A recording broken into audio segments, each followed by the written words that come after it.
Aujourd'hui, je vais vous conter l'histoire de Inyoni. Inyoni est un accipitriforme, qui voulait voler comme tous les autres rapaces à tête blanche. Pour cela, étant encore plus motivé que son pote Lara, il prit du crack. Tout d'abord, il loupe sa prise et fit un louage. Tout était louche. Alors il prit une loupe et sa blouse totalement éblouie. Il mit son crabe dans une soude de velouté, comme son loup le fait, alla sur sa pelouse en velours, alourdie. Il le prit avec lenteur et précision. Il engloutit tout ce qu'il avait, et voyage dans sa barque dans l'espace. Mais il y avait une entourloupe. Il vit flou, et Plouf est devenu lourd. Cloué au sol, il comprit qu'il n'avait pas la bonne méthode pour pouvoir voler.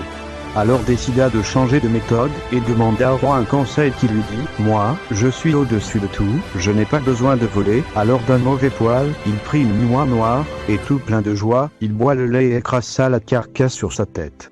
Mais il n'avait toujours pas trouvé la foi, il doit la retrouver. Alors il prit du bois, prit en proie une paroi moisie, et s'envoie tout droit foncer dans le mur, et perdit son droit.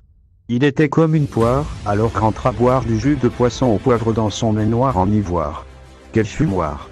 Il n'avait plus d'espoir en soi. Un effroi lui parcourut étroitement. Comment prévoir sa réussite? Il se sentit tel un poireau parfois, et prit un mouchoir pour se moucher.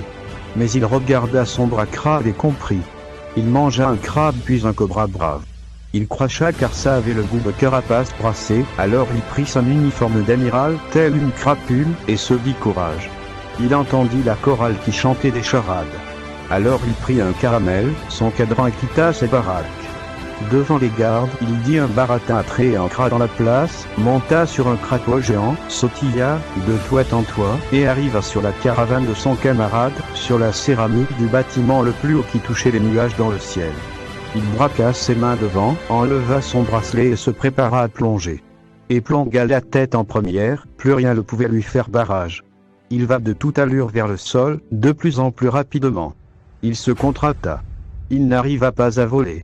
Il ignore comment. Il pouvait distinguer maintenant la rue. Il l'admira. Et il vit un loup, une oie et un rat cambrioler une banque, sans rancune ni hésitation. Il volait l'argent de cette banque. Il voulait. Alors que lui non. Il aurait dû savoir comment voler et non écouter son intuition. Mais maintenant, il vit sur un trottoir une rabais en soie loufoque. Il était trop tard.